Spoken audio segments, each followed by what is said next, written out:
세상 사람들은 사는 것도 두렵지만 사실 또 죽음도 많이 두려워하죠. 관점에 따라 다르겠지만 기독교인들에게 있어서는 사는 것이 두려운가 죽는 것이 두려운가 라는 것을 객관적으로 놓고 봤을 때 사실 저는 사는 게 더 두려운 것 같습니다.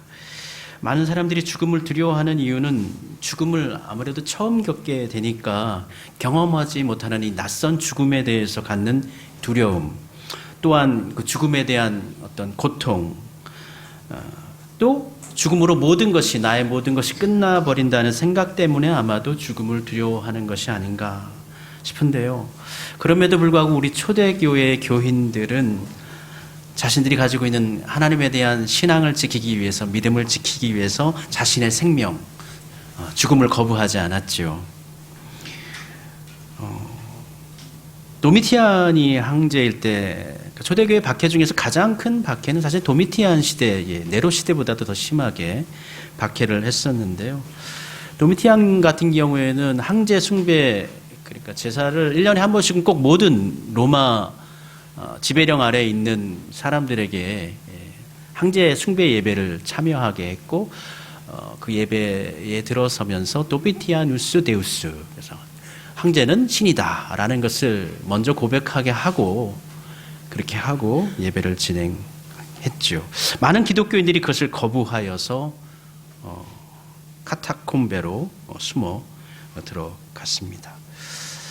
그 가운데는 콜로세움에 세워져서 굶주린 사자의 밥이 되기도 했고, 예수님처럼 십자가에 못 박혀서 죽을 때까지 괴로움을 당하며 매달려 죽는 이도 있었고, 불에 달군 새로 몸을 지지고 또 뼈가 드러날 때까지 채찍에 맞기도 했습니다.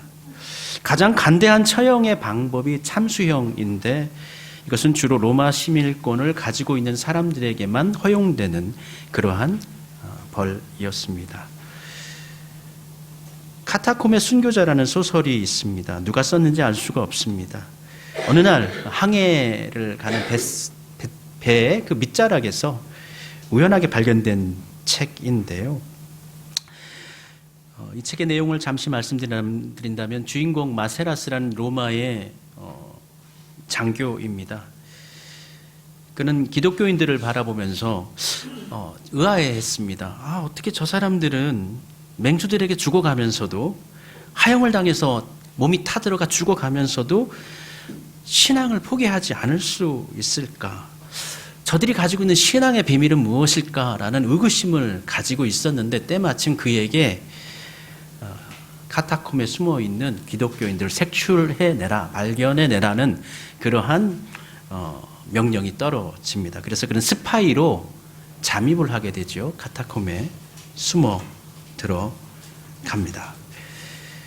그런데 그곳에서 세상의 모든 것을 다 버리고, 낮에도 어둡고 밤에도 어둡고 깜깜한 그곳에서 아무것도 없는 것, 좋은 음식도 없는 그러한 곳에서 경건함을 지키며 살아가는 그들을 보며 그 역시도 예수님을 믿고 개종하게 됩니다. 결국 그 자신도 로마 군인에게 잡혀서 원형 경기장 앞에 서게 되어지는데, 그에게 동료 군인들이 말합니다. 지금이라도 믿음을 포기한다고만 하면, 예전처럼 돌아오기만 하면 무마해 주겠다고, 살려주겠다고 말합니다. 그럼에도 그는 경기장에서 하형에 처해져서 죽임을 당합니다. 그는 죽어가면서 이렇게 고백하는데요. 사실 그가 소설 초반부에 콜로세움에서 경기장에서 죽어가는 그리스도인들이 나의 하나님, 나의 영혼을 받으소서, 사랑하는 주님 영광을 받으소서, 우리 죄를 씻기신 주님 영광을 받으소서라는 고백을 그가 처음에 듣거든요. 근데 그가 죽어가면서 똑같이 이렇게 이야기합니다. 우리를 사랑하신 주님 영광을 받으소서, 우리의 죄를 씻기신 주님 영광을 받으소서라고 똑같이 고백하면서 순교를 당합니다. 그는 죽음 뒤에 있는 진짜 영광스러운 삶을 바라보았던 것이죠. 사실 진짜를 보면은, 진짜를 얻게 되면 가짜는 의미가 없죠. 가짜는 포기할 수 있는 것입니다. 우리가 로마서의 말씀을 지금 1장으로부터 오늘 10장에까지 우리 또 공부를 했고 설교를 통해서 나누었는데, 다소 이 로마서의 기록 방식이 지적인 부분이 있고 학습형 교재처럼 가르치는, 그러니까 로마 교회 교인들에게 왜 예수님이 필요하고 하나님은 예수님을 통해서 어떻게 역사하시는가에 대해서, 유대인들은 왜 그를 거부했었고 우리들은 어떻게 해서 예수 그리스도를 믿고 살아가야 하는가에 대해서 다소간에 좀 딱딱한 느낌의 어떤 교육 교재 같은 느낌의 어떤 성경이기 때문에 설교를 준비하는 제 입장에서도 본문을 이제 기납법적으로 이제 하나의 구절을 이제 분석하면서 파악을 하다 보니까 다소 설교가 좀 작게 느껴지기도 하기도 하고 그렇더라고요. 우리가 공부하는 로마서의 교리, 또 비교 논증, 또 공부하는 방식, 이런 것들이 우리가 품고자 했던 예수 그리스도의 가치를, 또 생명을 걸고 때론 생명을 포기하면서도 놓지 않으려 했던 로마 교회 교인들의 마음을 가지고 이 로마서를 읽어야 하겠습니다. 그러한 마음을 가지고 우리가 이 로마서의 말씀을 좀 집중해야 하지 않을까. 그렇게 안 하면 지적인 아름으로 끝나버리게 됩니다. 물론 아는 것도 중요하지만 그 아는 것을 내 마음으로 영적으로, 정서적으로, 감성적으로, 지적으로, 그 모든 것으로 인격적으로 받아들이고 품을 수 있어야 한다는 것이죠. 우리는 쉽게 알려고 하는 것에 끝나버리려고 합니다. 성경 공부 교재도 보면은 이제 예전에 창세기에는 이런 일이 있었대, 이런 인물이 이런 일을 했대. 아는 것으로, 아는 것은 아무런 의미가 없어요. 하나의 소설의 내용을 아는 것과 다른 게 없습니다. 그 가운데 그가 어떻게 하나님을 만났고, 어떻게 하나님께서 그를 사용하셨고, 그를 변화시켰고, 그의 남겨진 삶이 어떠한 삶을 통하여 하나님 앞에 합당한 삶이 되었는가에 대한 감동, 내용, 이것들이 있어야 하는 것이죠. 사실 지난주 9장의 말씀만 읽으면은요, 하나님께서 모든 걸 다 하시는, 하나님께서 작정하시고 계획하시고 이루시고, 하나님께서 토기장이가 되어주셔서 우리들을 빚으시는데, 하나님 마음대로 어떤 것은 좋은 그릇으로, 어떤 것은 나쁜 그릇으로, 어떤 것은 또 예쁘게, 어떤 것은 조금 좀 그렇게 예쁘지 않게, 하나님께서 다 하신, 나는 가만히 있는, 나는 아무것도 하는 게 없는 거예요. 하나님께서 모든 것을 이루신다. 작정하시고 부르시고 영화롭게 하시고 의롭게 하시고, 나는 가만히 있고 하나님께서 이 모든 것을 하신다. 그 중에 좀 방관자적 입장을 취할 수도 있게 됩니다. 근데 그렇게 생각하면 안 됩니다. 그렇게 쉽게 생각하면 안 됩니다. 오늘 본문은 이어지는 10장이죠. 10장은 말합니다. 하나님은 주권적으로 우리를 부르셨지만 사람은 믿음으로 그에 응답해야 한다라고 바울은 이야기합니다. 누구든지 주의 이름을 부르는 자는 구원을 받으리라. 여기서 누구든지는 구원을 받아야 할 모든 대상들인데요, 그들이 가만히 있는 것이 아닙니다. 어떻게 해야 되는가? 주의 이름을 불러야 합니다. 주의 이름을 불러야 합니다. 주님의 이름을 불러야 합니다. 여기서 주의 이름을 부른다라는 것은 우리의 상태를 인정하는 것이죠. 먼저 우리는 종이에요. 우리는 노예라는 것이에요. 물론 인생에 얽매여 살기도 하지만 죄에, 악에 얽매여 살아가는 사람들입니다. 당시 로마 시대에 종이 주님의 이름을 부른다라는 것은 함부로 이름을 부를 수도 없는 것입니다. 찾을 수도 없는 것입니다. 주인의 이름을 부른다라는 것은 자신으로 할 수 없는 것을 구하는 것이고, 주인의 도움을 간절하게 요청하는 것이죠.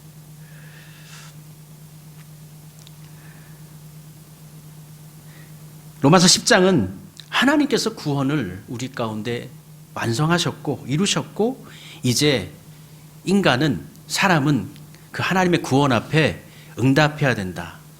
순종해야 한다. 믿음을 고백해야 한다는 선언의 장이라고 할 수 있습니다. 그러면서 오늘 본문 가운데는 특별히 유대인들은, 그러면 왜 유대인들은 구약 때부터 하나님께서 불러주신 그 이스라엘 백성들은 왜 예수님을, 메시아이신 예수님을 왜 거부했는가, 거절했는가에 대한 이야기를 일종의 구약의 이야기를 통해서 성경 공부를 가르치는 것처럼 로마 교회 교인들에게 증거해 주고 있는데, 그 거부하는 이유가 오늘 본문 가운데 특별히 두 가지로 나옵니다. 이 두 가지의 요소가 단순히 로마 교회 교인들이나 아니면 유대인들에게만 해당되지는 않을 거예요. 요즘 시대를 살아가고 있는 현대인들이 느끼는 부분도 분명히 있을 거라고 생각합니다. 첫 번째 이유가 오늘 우리가 읽은 본문의 말씀 10장 6절부터 7절까지의 말씀인데요. 믿음으로 말미암는 의는 이같이 말하되 내 마음에 누가 하늘에 올라가겠느냐 하지 말라 하니, 올라가겠느냐 함은 그리스도를 모셔 내리려는 것이요, 혹은 누가 무저갱에 내려가겠느냐 하지 말라 하니, 내려가겠느냐 함은 그리스도를 죽은 자 가운데서 모셔 올리려는 것이라. 누가 하늘에 올라가겠느냐, 누가 무저갱으로 내려가겠느냐. 가서 예수님을, 하늘에 계신 예수님을 모셔서 내려오고 내려가 계신 예수님을 다시 모셔가지고 땅으로 데리고 오라는 거예요.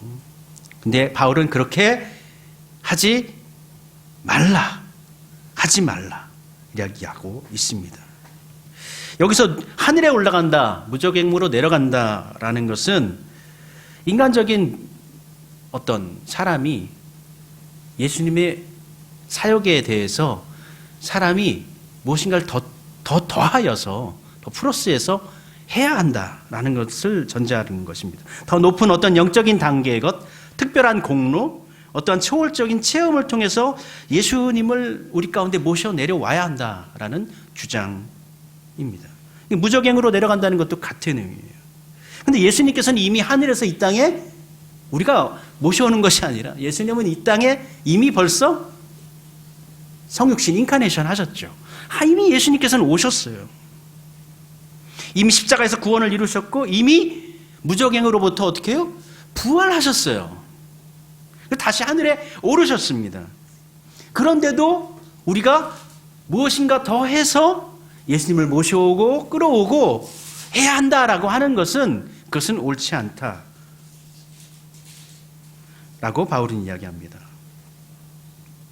이미 오신 예수 그리스도를 다시 내려오게 하는 것, 이미 죽음에서 부활하여 하늘에 오르신 예수님을 다시 올라가게 하는 것은, 그것은 예수님의 사역이 부족하다라는 것을 전제하고 있는 거예요. 유대인들은 그렇게 생각했다는 거예요. 예수님께서 우리를 위해서 하신 것이 더하여서 우리가 무엇인가 더 플러스해야 된다. 이게 유대인들이 가지고 있던 생각인 것입니다. 그래서 바울은 이렇게 이야기합니다. 믿음의 은은 이미 주어진 것인데 그걸 받아들이기만 하면 되는데, 그 은은 하늘 멀리에 무저갱 저 아래에 있는 것이 아니라 우리 가까이에 있다. 그래서 이어지는 9절 말씀에, 8절 말씀에 이렇게 이야기합니다. 그러면 무엇을 말하느냐? 말씀이 내게 가까워 내 입에 있으며 내 마음에 있다 하였으니 곧 우리가 전하는 믿음의 말씀이라. 이미 예수님께서는 이미 우리에게 오셨고 그 말씀이, 복음이 우리 가운데 이미 있다는 것. 그것을 우리가 받아들이고 믿고 의지하고 순복하여 살면 되는 것인데, 가까이 있는 것을 멀리하고 멀리 있는 다른 것을 추구한다는 거죠. 마치 파랑새라는 소설에 나오는 치르치르와 미치르 남매처럼 그 집에 파랑새가 있는데 파랑새를 찾고자 먼 곳으로 여행을 떠나는 것이죠. 오늘 본 말씀에 이어지는 가까이 있다는 말씀은 신명기 30장 12절부터 14절까지의 말씀을 바울이 인용한 것입니다. 신명기 30장 12절의 말씀에는 하늘에 있는 것이 아니니, 그것은 하늘에 있는 것이 아니라는 거예요. 13절에서는 이것이 바다 밖에 있는 것이 아니니, 그러니까 이스라엘 사람들은 바다라는 것은 알 수 없는 아주 암흑, 무저갱, 그러한 의미를 가지고 있거든요. 14절에서, 신명기 30장 14절에서 오직 그 말씀이 내게 매우 가까워서 내 입에 있으며 내 마음에 있은즉 내가 이를 행할 수 있느니라. 우리에게 허락하신, 우리에게 보내주신 그 은혜를 우리는 순복하고 그 말씀을 따라 살면 되는 거예요. 우리에게 오신 예수님을 믿으면 되는 거예요. 먼 곳, 먼 하늘에 있는 것도 아니고 깊은 바다에 있는 것도 아니라는 거예요. 그런데 유대인들은 예수님을 영접하지 않았습니다. 구원은 인간이 하늘에 오르는 것이 아닙니다.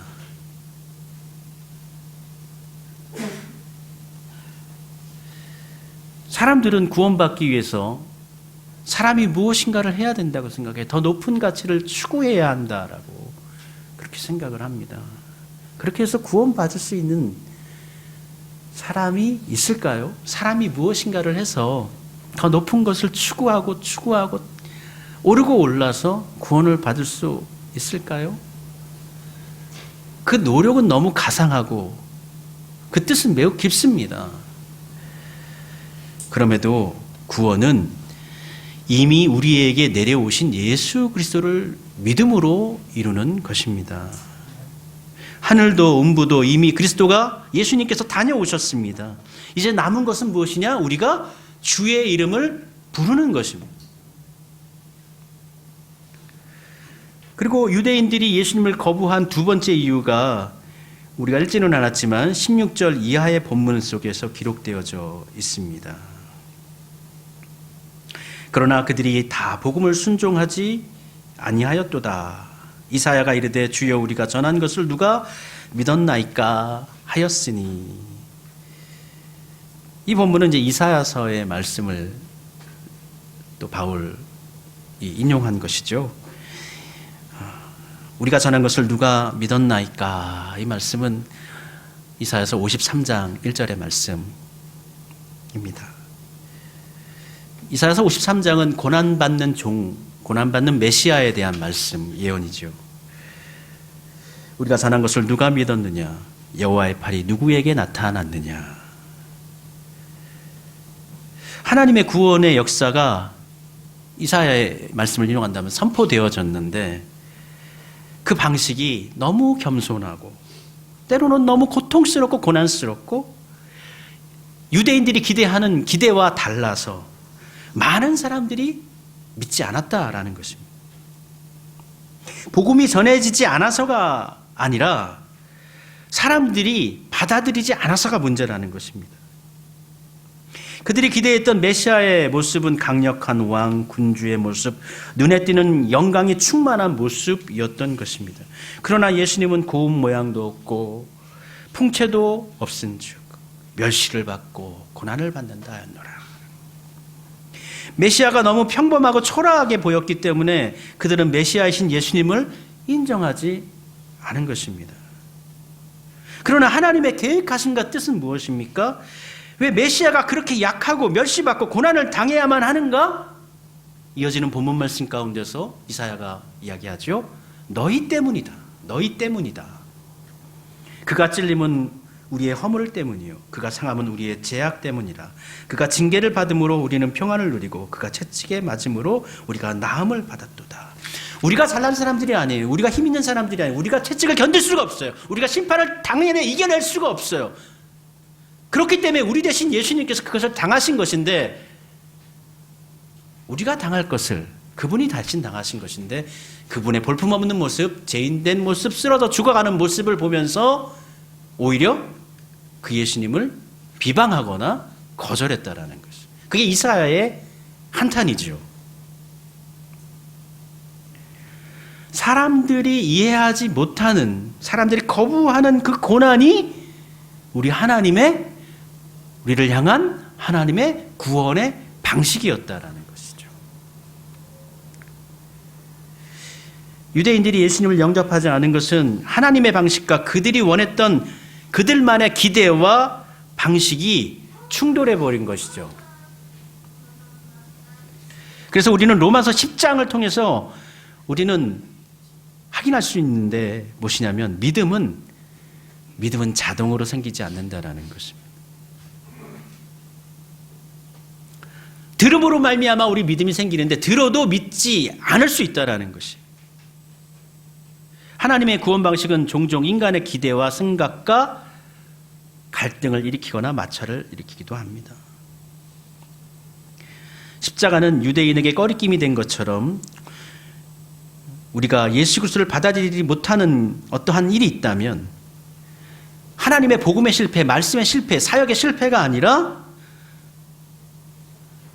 인간의 불신앙이 문제이고 복음은 참되지만 그에 따른 그 복음에 대한 인간의 반응이 온전하지 못하기 때문이다라는 것이죠.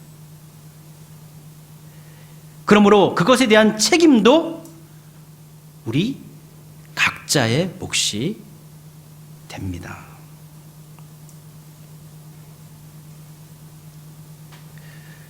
바울은 복음은 선포되었다. 그러나 모두가 믿지는 않았다.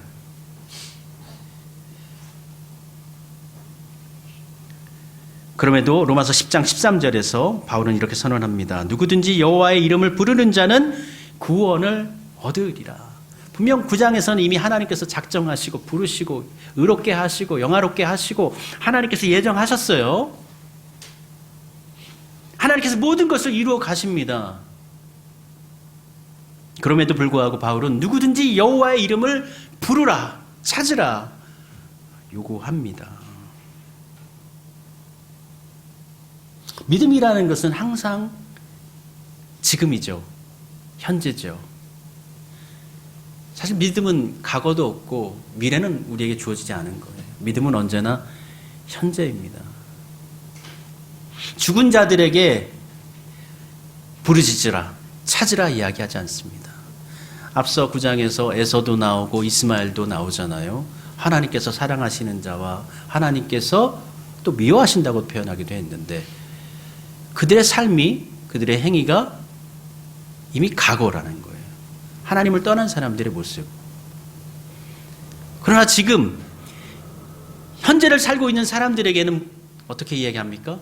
부르짖으라, 찾으라 이야기하고 있어요. 하나님께서 모든 것을 예정하셨으니까, 작정하셨으니까, 하나님께서 만들어 가시니까 가만히 있으라 아니죠. 반응하라는 것입니다. 로마서 1장으로부터 시작해서 1장부터 3장까지 주제가 뭐예요? 우린 죄인이다. 유대인도 죄인이고 헬라인도 죄인이고 우리 모두가 다 죄인이다. 그래서 우리에게 예수님이 필요하다. 예수님을 계시하실 때 아담의 첫 아담, 두 번째 아담으로서 오신 모습, 또 아브라함의 후손으로 오셨다는 것, 아브라함의 믿음, 구원받는 것은 어떤 의가 아니라 먼저 아브라함을 의롭게 하셨다. 아브라함이 어떤 것을 하나님께 드리기 전에, 그러니까 믿음으로 이루어진다. 그 가운데서 고뇌하는 7장의 모습 있지 않습니까? 그리고 8장에서 성령의 도우심 가운데 구원과 해방을 경험하는 바울. 그 구원과 해방이 나를 향한 사랑이 이전부터 계획된 것이구나 라는 고백이 9장. 그리고 10장은요, 그것을요 이제 고백하라는 거예요. 이제는 믿음의 영역으로, 나의 믿음의 영역으로 하나님은 나의 구주시다라는 것을 믿음으로 고백하라는 거예요. 하나님께서 이와 같이 사랑하셨으니까, 이와 같이 우리를 부르셨으니까 반응하라는 거예요. 반응의 영역으로 10장에서 성도들을 초대합니다. 그래서 부르짖으라라고 이야기합니다. 주의 이름을 부르라라고 이야기합니다. 이 부르심에는 차별이 없다는 거예요. 차별이 없다는 거예요. 10장 12절에 차별이 없음이라 동일한 주께서 모든 사람의 주가 되사 그를 부르는 모든 사람에게 부요하시도다. 주의 이름을 부르는 모든 자들에게는 다 부요하시다. 풍성하게 우리에게 은혜를 넘치도록 허락하신다. 약속해 주셨습니다. 하나님의 은혜는 혈통도 아니요 율법도 아니요 공로도 아니라 누구든지 믿음으로 주를 부르면 구원을 얻는다는 선언의 말씀을 증거합니다.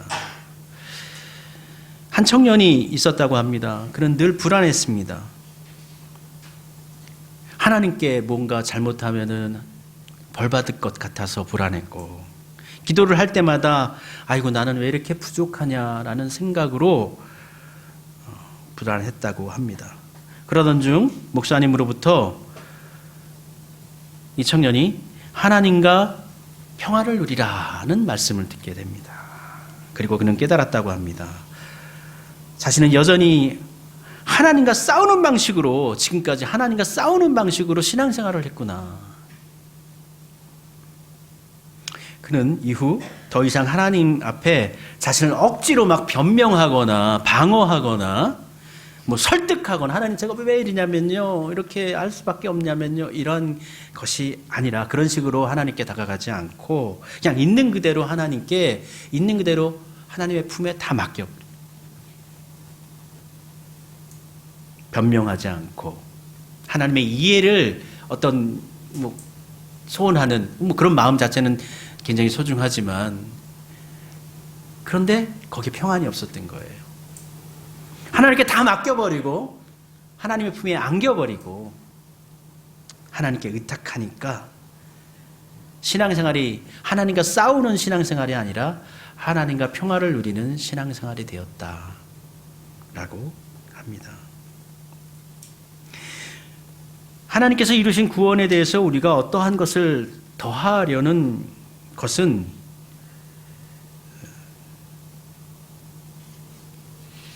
인간적으로 보면은 굉장히 의미 있는 일이고 노력하는 모습인 것 같으나 하나님께서 원하시는 방법은 아니죠.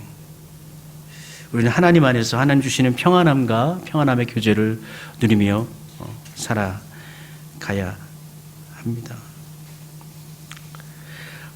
우리는 하나님께서 열어놓으신 하나님께서 베풀어 놓으신 그 길, 그 방법을 통해서 하나님께 나아가야 합니다.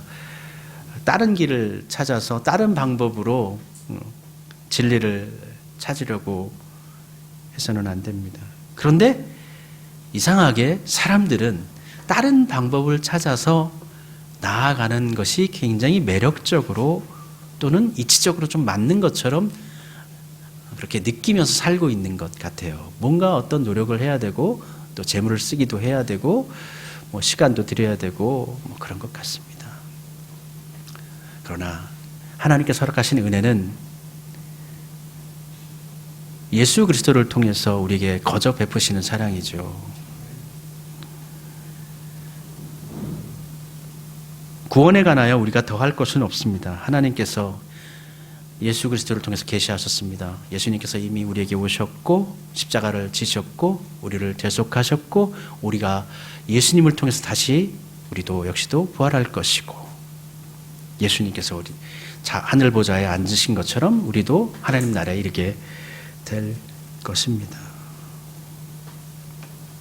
그 은혜로 은혜의 능력으로 우리의 삶을 살아가도록 합시다. 신앙생활하면서 예수님과 하나님과 화평함을 누리며 살 수 있기를 원합니다. 하나님은 무서운 하나님이야. 그래서 늘 불안해하거나 내가 무엇인가 잘못하면은 하나님께 혼나는 그러한 개념이 아니라 예수님마저 우리에게 허락하실 정도로 우리를 사랑하시는 그 하나님 앞에 여러분의 있는 그대로의 모습으로 나아갈 수 있기를 바랍니다.